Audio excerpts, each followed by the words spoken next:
昨晚已經試過魚介拉麵，僅10步之差，就是這間滿雞軒。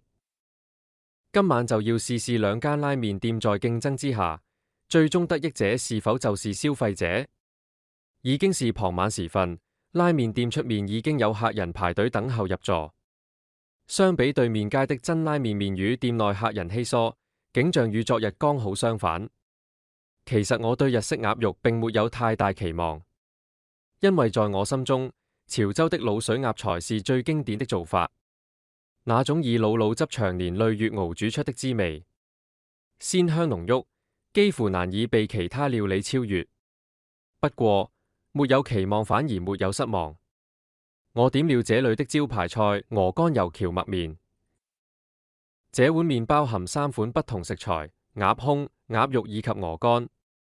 鴨胸是經過低溫慢煮，肉質鮮嫩多汁，鴨肉則切成小方塊，軟嫩細緻。至於鵝肝外皮煎得金黃酥脆，入口即溶，濃郁而不膩，完全稱得上是這碗麵的主角。也難怪能成為這間拉麵鋪的招牌之作。吃到一半的時候，我才忽然注意到一個奇怪的細節：這家滿雞軒店的員工竟然穿着印有真拉麵麵魚字樣的 T 恤。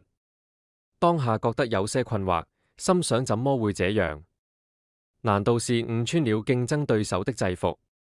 後來才得知，原來滿雞軒與真拉麵麵魚其實是姊妹店。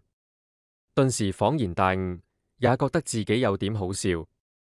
我本以為自己是一位拉麵評審，在品嘗與比較中尋找最佳的那碗麵，但無論最終選擇哪間拉麵店，他們都同屬於同一個品牌。拉麵也剛好吃完，走出店門時，我回頭望了這兩家十字路口相望的拉麵店，心中暗想：昨天的魚香濃烈，今天的鴨香淡雅，都在味蕾上留下了獨特的記憶，讓這個十字路口成為旅途中難忘的一站。